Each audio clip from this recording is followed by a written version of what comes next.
And welcome to Weather and Ag in Focus on this Thursday, April 3rd, 1:07 in the afternoon. I'm Chief Meteorologist Dean Wysocki, along with our Ag Director, Bridgette Readel. And boy, what a storm that we had push through the area yesterday. And boy, the snowfall totals from around the area, pretty impressive. And we'll run down those in a bit. But I was talking, again, don't forget we have our LRC spring and summer outlook coming up right after Weather and Ag in Focus, 2 o'clock to 5 o'clock on the Jay Thomas Show here. And we're going to run down what this summer looks like. We're going to break it down month by month. We'll kind of highlight when the severe weather outbreaks are going to hit because I'm sure if you've been keeping up on the news, yesterday, a major severe weather outbreak hitting areas from the Ohio Valley through Arkansas, Missouri, and they're expecting more of that today. What's going to happen with this storm when it cycles back in June and July? That's the big question, and we'll be going over that as well, and kind of how much moisture is our ag community going to get as well? Are we going to see drought conditions expanding out west?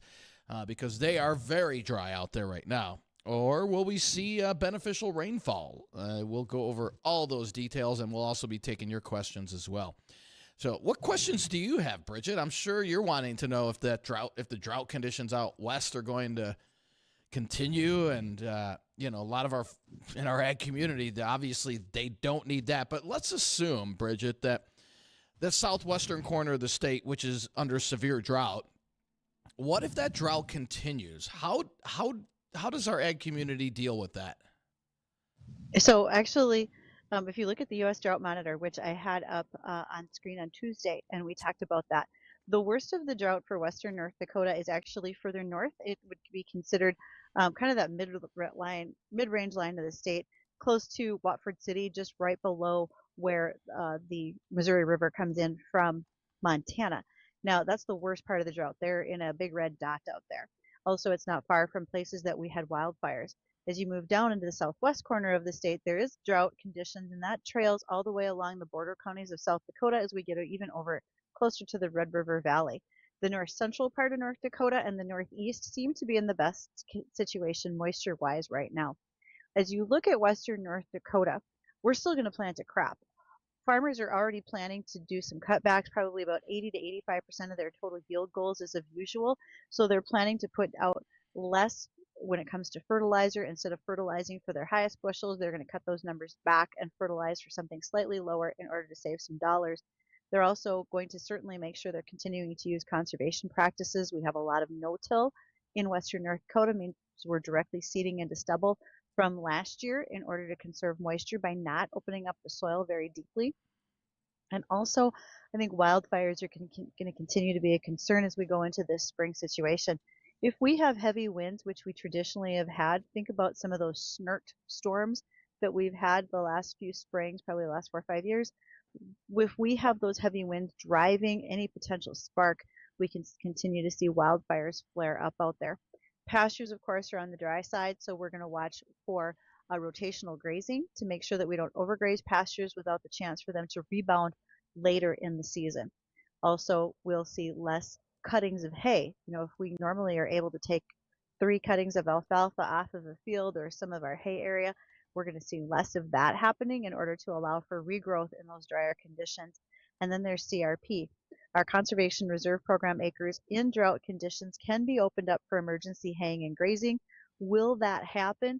That likely won't be determined until we get to midsummer before that's allowed. And if that's the case, that can also help to bolster some hay reserves that folks may have lost due to wildfires and so forth. So there's a number of things that folks are looking for and trying to be aware of right now as they plan for what 2025 will look like. There's non-weather impacts that are a problem as well. We know that right now is a lot of discussion about tariffs, and tariffs on crop protection products that are coming into the country are going to really be more of an effect in 2026. What we're seeing for 2025 is the majority of that chemistry is already on our shores here in the U.S., so it was here prior to tariff conditions being implemented. What we'll find is that difference it makes as we go closer into next year. Will we see higher prices on some of our chemistries if there's no change in the tariffs? Yes. And also there's a tremendous amount of discussion about our potash market because 90% of U.S. potash comes out of Canada. If we had to use our own reserves for that, could we make up the difference in volume? I don't think that's a question anyone has fully answered yet, but those discussions are certainly going on as you watch some of our most recent media reports. So that's kind of a rundown on what's happening right now agriculturally, especially across the state. Right. Well, and let's run down the forecast here because we've got actually a little bit of sunshine. Looking out to the west here, we've got sunshine that's coming into the area, and we'll call that bonus sunshine because we were supposed to stay cloudy most of the day. We'll take it because that'll help really melt off, which it is, the roadways. Now, those secondary roads and neighborhoods are still a slush mess, but we get a little bit of sun. It's not going to take much to even clear off those residential streets as well. So we'll call partly to mostly cloudy today. Highs between 40 and 42 with a northwest wind about 10 to 15. Clouds come back late tonight. We'll start off with partly cloudy skies and turn mostly cloudy late tonight. Could see a little patchy fog develop with light winds and lows in the mid-20s. And for Friday, another little upper-level disturbance comes our way. That'll bring some light snow in through the central and eastern part of the state. Now, we're not expecting a lot, a half-inch or so here in the FM area, but as you go out towards Bismarck, up towards Minot, those areas could pick up about 1 to 3. And then sun returns for the weekend with highs both days right around 40, so we'll continue to chip away at the snowfall. And the good news, Bridgette, is later next week. Now, we'll start off the week on a cool side in the 30s and breezy on Monday. But by the time we get to Thursday, we're in the 50s. And by the time we get to next weekend, not this weekend, but next weekend, we're looking at temperatures into the 60s and 70s out west. So some really nice spring weather heading our way. All this snow will be a long, distant memory by the time we get to next weekend. Now, let's run down some of the snowfall totals that hit across the area. And some of them were pretty impressive. In and around the Fargo area, we generally were about 7 to 8 inches. Moorhead, 8.2. Ellendale, 8 inches. Abercrombie, 8.2. Hopping over into Minnesota, Pelican Rapids, 7.5. Ullin, 11.5. Fergus Falls, 15 inches. Bemidji, 8 inches. Cormorant, 14 inches. Ottertail, 11 inches. DL, 10.5. So some pretty impressive snowfall totals. And the good news is, Bridgette, this was that wet snow. Many areas picking up about 3/4 of an inch to an inch liquid out of this. So fantastic news. The moisture, and this should slow. Some of this will run off. That frost level still a little deep, so some of this will run off. But regardless, the moisture, that is well needed and well accepted across much of the area. Just since the sun came out here and we're watching temperatures climb, I would say we're already losing about 20% of that snowfall total from yesterday. I really would be surprised if, well, first of all, roads have opened up. They're wet, Oh, yeah. but roads are open.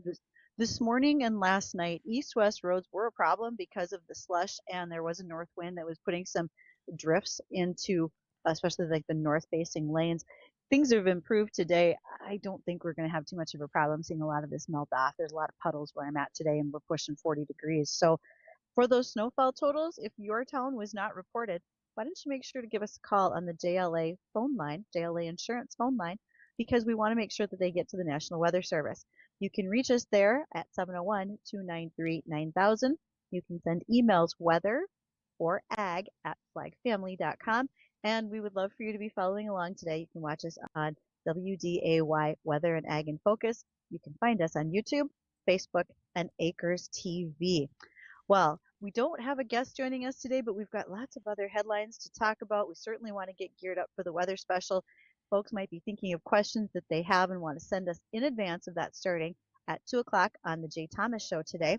And we're definitely going to pick up what's happening with our markets. And we're going to do that today. We'll hear from the American Ag Network.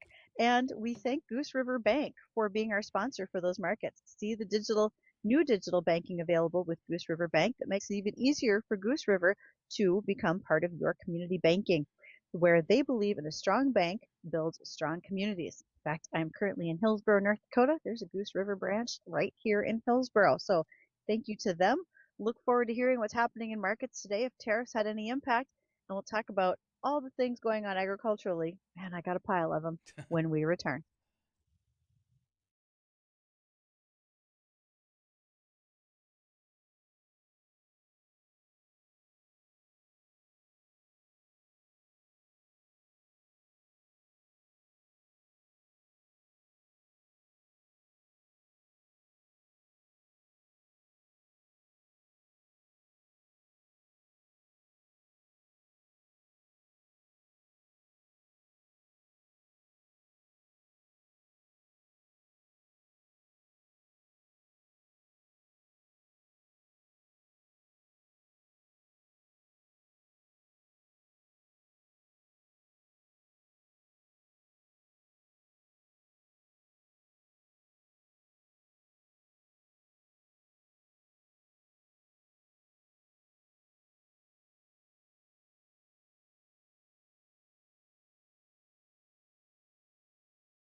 Welcome back. Thanks for joining us here at Weather and Ag in Focus. Maybe you're watching the snow melt today, taking a moment to not shovel your sidewalks because this is one of those very heavy widowmaker type snowfalls. Let's just wait. It'll be gone mostly tomorrow.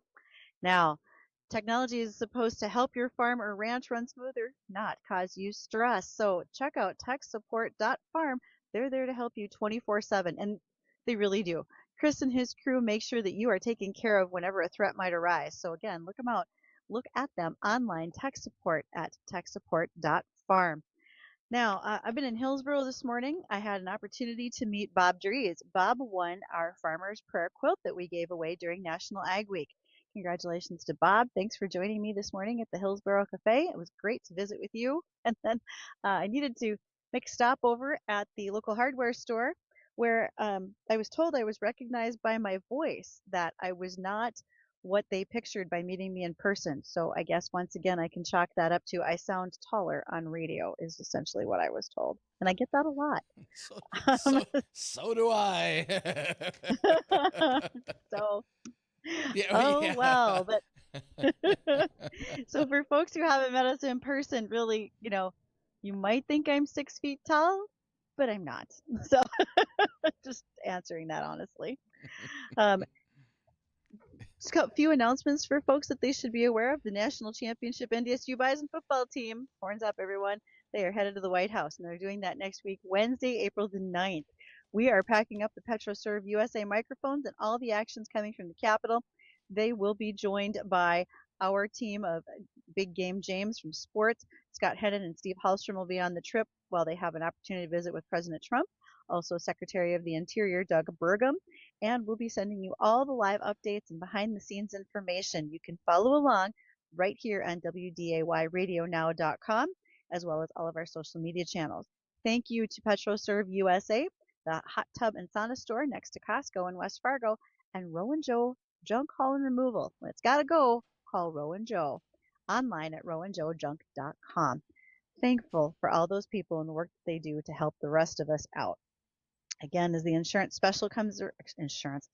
weather special comes around today, Dean, that starts when, and how can people reach us with their questions for you? That is starting at 2 o'clock, well, 2:05 after the commercial break, but it'll start 2:05, and we'll have Gary on just for about a half hour. He's got other commitments to take care of today. But any time between 2:05 and 5 o'clock, we'll be taking phone calls, 701-293-9000. If you have any questions on the LRC, specific dates, we can narrow down specific dates for you. We'll be taking care of, and we'll be addressing like the big days, Memorial Day, 4th of July, Rib Fest, Wee Fest, things like that. So Red River Valley Fair, all that good stuff. We'll be breaking down those dates, what it looks like. Also, we're going to highlight when we can expect severe weather outbreaks here. That's something new we're going to do this year, as we've already seen a very active start to the severe weather season. Unfortunately, as we were saying yesterday, a major tornado outbreak. 5 people died. Today, expecting historic flooding in the Ohio Valley. And again, keep in mind, this is going to cycle back as we head into June and July. So we'll kind of touch on that as well. Like, when this cycles back, what are we expecting? Are we going to get hit each time this cycles back, or will it depend? And stuff like that. So, again, 701-293-9000 if you have any questions for us when we start our LRC special on the Jay Thomas Show. But it's... go ahead, Bridgette. Don't forget to take the emails, Dean. Yes. Emails, weather@flagfamily.com or studio@flagfamily.com as well. You can email those questions in ahead of time, and then we'll get those ready for the show. So should be a good show this year, and it's going to be an interesting summer, Bridgette, in terms of, I know a lot of people, last year was a cooler than normal summer for most of us. Was most of the ag community, we had a lot of good timing on the precip last year. In general, what's your take on overall precip last year for the majority of us? Acceptable? We could have used a little bit more, or it was all just perfect timing?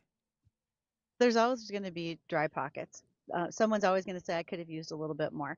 When I've talked with like Teresa Gilly, she's up at Lancaster, Minnesota. She's been on the show before as well to talk about biofuels. And Teresa farms up there, and she said, I'd taken more rainfall depending on the timing, right? I wanted it at specific times of the year. Generally speaking, most farmers will tell you a tendency towards the drier side does give us a better yield. When we are soaking wet, we have to spend more money on fungicide. We tend to be less of a yield because the crop can't mature as well as it should. When it's drier, we look to have more insects, and we may wind up having to spray some insecticides more frequently. So there's a balance. Mother Nature knows exactly what that's going to be. One of the ways that we're going to follow that balance is throughout this summer with our Here We Grow project. This year we're raising wheat. Wheat's exactly what built this countryside. If many of you remember, the late 1800s, North Dakota was home to bonanza farms. Many of the communities in which we know and love have been built because of the bonanza farms in the region, and they were actually bonanza farm names such as Chaffee, Amenia, Grandin, and much that happened right around Castleton. And so wheat has built so much of what we have here as far as our agricultural structure. There's a reason why giant tractors, threshing machines, and so forth were built, and a lot of it had to do with what we were producing on those bonanza farms. Now, leaving behind the bonanza farms, we still raise wheat, often thought of as a rotational crop. I've heard it called poverty grass more than one time, which breaks my heart a little bit. I like growing wheat myself. And we're going to follow the progress of our 20 acres of wheat this year with Jim Hewlin and his son Michael. They farm near Prosper, North Dakota, and the field that we have is actually up in Gardner Township. Some of the folks that are going to help us out with that: North Dakota Estate Services. We're going to talk with Mark from ND Estate Services a couple of times over the summer months. Transition planning for ranches are important, and I learned a lot in just talking with a farmer this morning about how it went with their farm. Thor buildings, because we can never overlook the fact that an expansion on shops or machinery storage needs to happen, and Thor buildings can be one of those to help. Coal fuels and propane, they're in this region. They're right where I'm at in Hunter, North Dakota, and they provide the fuel that keeps us moving in the field and so much more. Propane for grain dryers as well as homes. Ellingson Companies. When it comes to drainage, Ellingson is a key name in this region. And it's not just what they do in the field, but they have a team of folks that work to help out when it comes to legislatively, both state and federal. Gowan USA is behind us this year. Gowan has been a provider of fungicide over the last few years. We're going to talk about weed control opportunities with Gowan. Not necessarily just wheat, but in their rotation overall. I'm a big fan of Sonalan and Eptam that they still sell. Red River Retention Authority. If you want to talk about drainage, we need to talk about the Retention Authority and the work that they do to make sure that we continue to upgrade bridges, dams, and keep those drains and so forth open and going the way they're supposed to be. Progressive Ag is one of our sponsors this year, as is Vision Ford out of Wahpeton, North Dakota. When it comes to Vision Ford, it's not just about trading or buying new pickups. Sometimes it comes down to parts availability and so much more. So we're going to talk about as much as we can with each one of these sponsors. You can look forward to following our progress online via video. We'll be doing that on our social media channels, again, of Facebook and YouTube at Weather and Ag in Focus. And you'll hear our updates when we're in studio with those sponsors, and then also the times that we've been out in the field. So I'm looking forward to raising wheat. Again, it's probably my favorite crop, and just the opportunity to show folks what that growing season looks like. Usually it's a little shorter than what we do with corn, but by all means, there's still a lot to learn along the way. So looking forward to having that as part of our shows. Goodness, there's a lot going on. Deep Again, breath, I haven't even gotten to all the headlines yet. One last thing before we hit bottom of the hour news. There is an open house in Hillsboro today from 3 to 6 o'clock. This is for Riverview Dairy on their Herberg Dairy. Again, this is an opportunity for everyone locally, and I stress locally. If you live in the communities of Hillsboro and Halstead, come on in and ask the questions of Riverview that you want to know. When I was in Hillsboro this morning, I had a question about water and how are they going to supply enough water, etc. You know what? North Dakota is going to work with this area to make sure that there's water that's supplied to that dairy. But those dairies also recycle about 60% of the water that they use on site. So they use less water than you might think. You know what's important? Touring those dairies. I've had the opportunity to go see the Campbell site, Campbell, Minnesota, and it is worth it. As I often tell you, I'm a former dairy farmer's daughter, and it didn't smell like a dairy farm. Not until I was literally in the pen with the milk cows. So there's a lot to be learned. That open house is today, as I said, from 3 to 6 o'clock. Come and go as you please, and it's at the Hillsboro High School gym. If you can't make it and would like a tour of one of the other dairies, especially the Wahpeton Dairy just east of here, I've got a phone number for you. You can call, and Riverview will get you a tour. So don't overlook that opportunity. Okay, news, and then there's more news, and there's weather, and we'll be back right after this.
And welcome back to Weather and Ag in Focus, 1:37 in the afternoon here.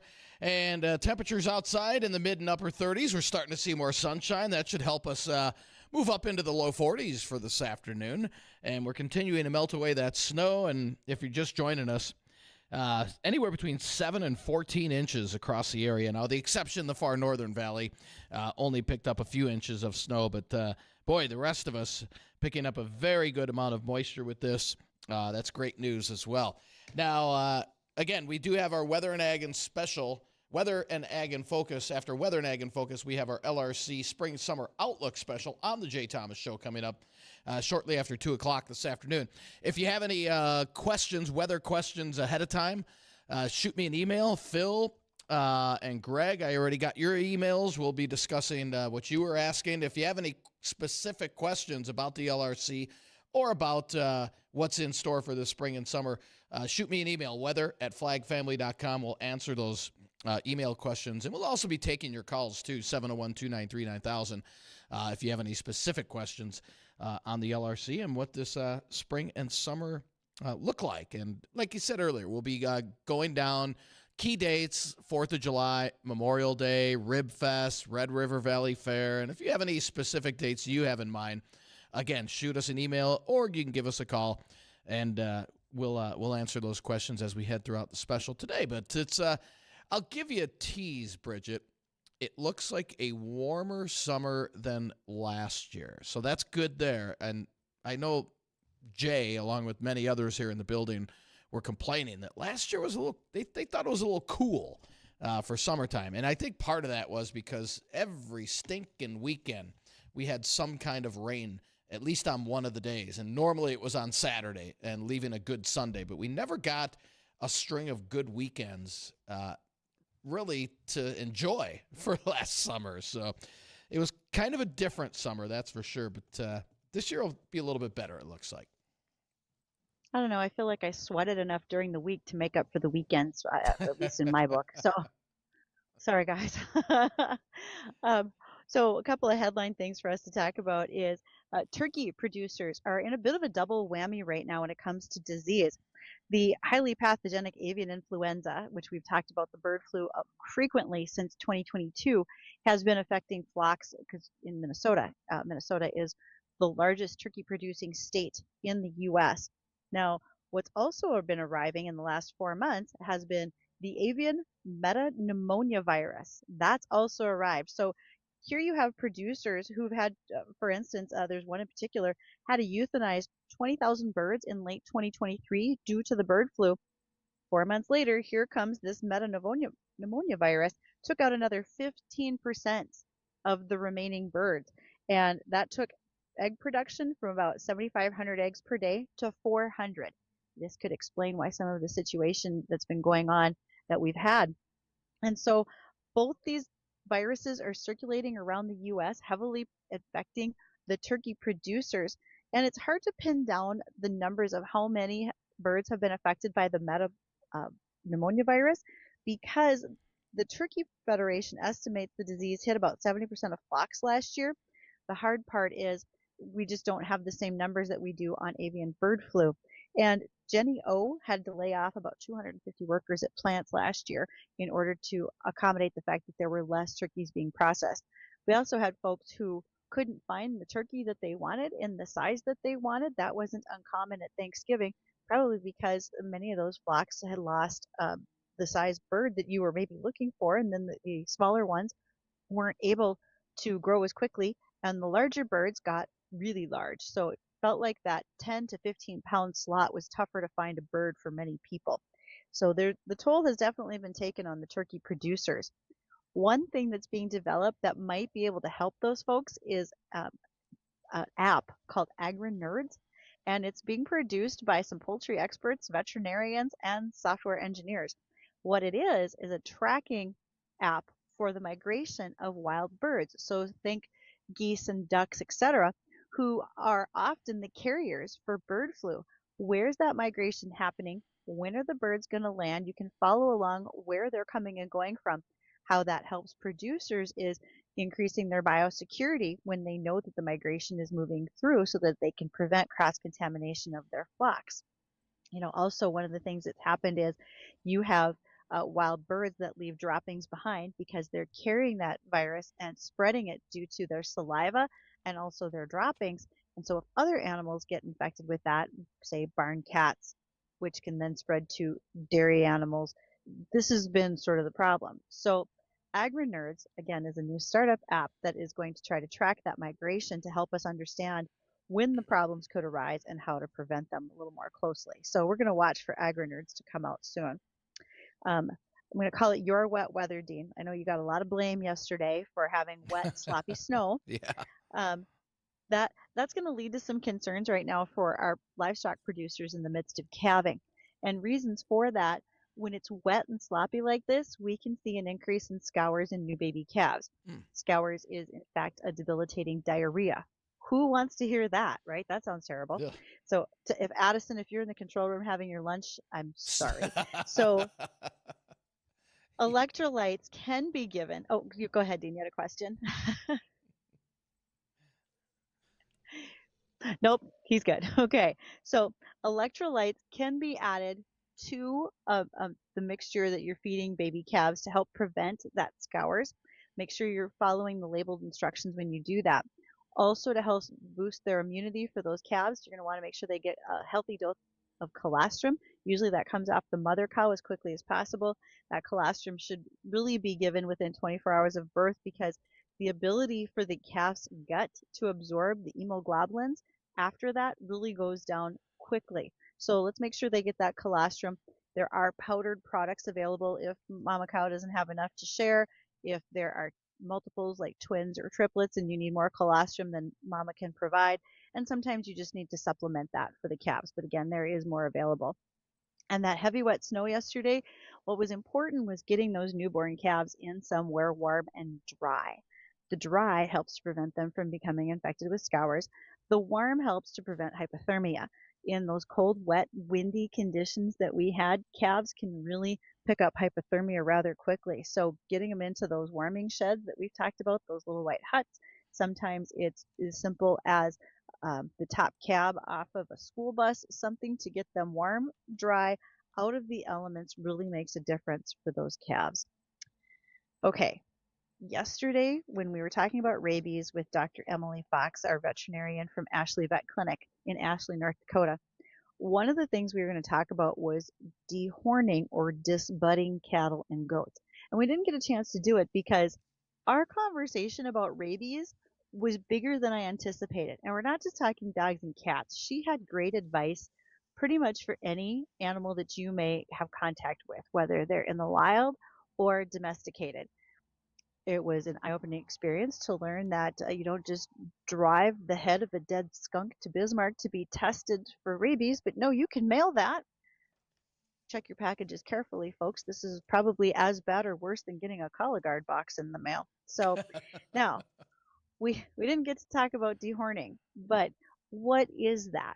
Okay, cattle automatically have horns. You can genetically breed to not to have polled animals, right? So they don't have horns, but most of them do have horns. How do you get rid of them? Well, as I said, you can do that with genetics. The other thing is the younger the better to work with these animals because debudding is the term for removing that horn before it attaches to the skull, and that happens at 8 weeks of age. Otherwise, it's kind of a free floating, someone described it as a wart, and you want to get rid of that. Well, again, you can do that. As with any procedure, the younger the better, and you can do it with a dehorning paste. That's actually very common, and when you do that, calves have to be less than 2 days old. So we've already talked about getting them colostrum within 24 hours. Now we got to put the dehorning paste on within 2 days, and we got to keep that calf dry for 24 hours. That's where these calf shelters and barns come in to keep the calf there. The hair is usually clipped around the buds about the size of a dime after the dehorning paste is applied. So look, calf's first haircut already happens. And you can do that while you're bottle feeding them because they get distracted. They're not paying attention. It's sort of like someone waving a Carol Widman's chocolate chipper in front of me. I'm not going to notice if you're clipping the hair right there. So after 24 hours, that paste is completely dry. Now, this disbudding with the paste is easy. It's fairly economical, not very painful. if the calves are bigger, and I remember doing this frequently as a kid, we would use what's called a Barnes dehorner. And for all of you who are very busy with Google or whatever your favorite app is, you can go look it up. If you think about it as, I guess the easiest way to describe it is maybe if you remember going to Grandma's house at Christmas and she had those little walnut cracker things when you had the bowl of nuts on the table. It's a little bit like that, except at the top, it opens the opposite direction that a nutcracker does. You open it up. There's an opening there that you would put over the top of the horn on the animal, and then you pinch it shut, and it pinches off the horn, and it will actually gouge a little bit into the skull. It takes with some skin. It removes the horn. It's best to have a clamp there because sometimes you hit that blood vessel to the horn and you've got to clamp that off. You don't want that bleeder. You're doing this while that animal's in a head shoot so that you can go ahead and put a clotting powder on there that also is an antibacterial to prevent infection. If all this sounds pretty crazy, it's real. It has to happen. It's best not to do that on the open prairie. That's why you want to have a head shoot in which to be able to have that animal held for both their safety and yours. We don't do as much dehorning as we maybe once did simply because we've now bred for that in genetics, right? We now have removed that particular item out of the DNA of the animal so we don't have to worry about them. In the case of Texas Longhorns, well, it still exists. And you definitely want to do that a little bit sooner, I'm afraid. No one wants to tackle a longhorn in that type of situation. So, And Bridgette, yes. I've got an email that came in from one of our listeners asking, he said he read an article showing that over the last few weeks, we've seen a drastic price drop in eggs. Now, I don't know where he got that article from. I haven't noticed a whole lot in the grocery stores. They have come down, but he's showing they're down close to $2 or $3 for a dozen. Assuming that's the case, I don't know where that article is from, but what would be the main reason for that? Is it because the bird flu is winding down, and or what would be the reasoning behind that? I don't think bird flu is ever going to go away. I think for the most part, we are going to continue to see sporadic jumps in cases of bird flu. That's just going to bounce back and forth. In reality, yes, there's been discussion over the last few weeks about egg prices coming down. I think it may depend on where you are, what your markets are. Okay, if you're close to an egg producing region of the country like the Southeast US, where you have shorter transportation to market, you probably saw those prices drop faster than areas like up here where we have to do truck transportation to get some of those eggs to us. Also, there was a lot of work done with other countries. Turkey, for one, was talking about shipping us more eggs to help increase our volume. Okay. And I think there was a couple other countries that were going to do it as well. So is it just one answer? Probably not. I'm sure the conspiracy theorists are very busy right now talking about why egg prices and volumes have changed. But I'm going to talk about it more of a logistical situation than I will anything else. Gotcha. So I hope John emailed that in. John, I hope that answers your question. If not, if it's the John I'm thinking of, he's just going to send that email. No, it's not. So. It wasn't that John. It was a different John, actually. Oh, gotcha. Okay. So, yes. So, yes, with so many things going on, with food prices and so forth, and how is that going to be affected by tariffs? I think that remains to play out yet. We have long been the country with the cheapest, safest, and most secure food supply in the world. That's not changing. We still have the cheapest, safest, and most abundant food supply anywhere in the world. Will those prices change so our margin of cheapest is less than what it once was? Yeah, that's probably going to be the case. Things are going to bounce around and fluctuate. Anytime you have economic situations like is currently going on, it's sort of that rock into a puddle. And it's going to be a big splash, and then things will level out, and we're going to see what they look like before the next big splash comes along. So it's a struggle at the grocery store right now. Dollars don't go as far as they once did. We're having to make better buying decisions, I think, in some cases. It's not so easy to buy some of the things that we might just want, and we have to buy what we need. And I don't say I'm in favor of all that, but it's just the reality of where we're at today. And we're going to figure out what food prices do over the next few months. I think we'll see quite a bit of swing.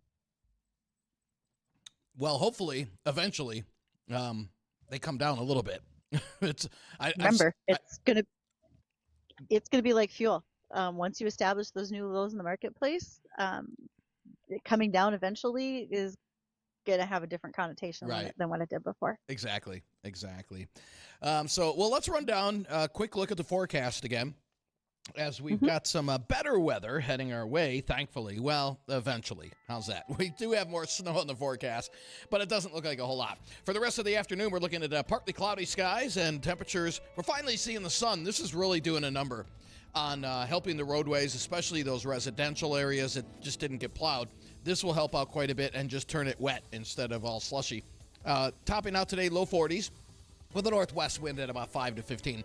Tonight, partly cloudy. Will turn mostly cloudy as we head into the overnight hours. Mid-20s, light winds, and could see a little patchy fog developing. And then Friday, clouds increase. We'll see light snow spreading in from the west. It's a minor deal, but areas around Bismarck up through Minot could pick up a couple inches of snow out of that.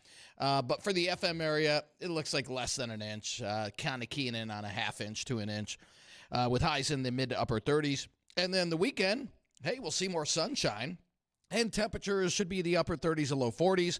We'll have a cold front come through Sunday late. That will drop our temperatures back into the 30s with windy conditions on Monday. Monday's going to start off raw for this time of the year. But by the end of the week, we're in the 50s, mid-50s on Thursday, and we're going to be into the 60s. I know it's hard to believe right now. Are you kidding me? We've got some areas 7 to 12 inches of snow on the ground, and you're saying the following weekend we're going to be in the 60s? It sure looks like it, because we'll melt away most of this snow by early next week. A lot of it will be gone. Not all of it, but a lot of it will be. And then the sun doesn't have to use its energy to melt the snow. It will use its energy to heat us up.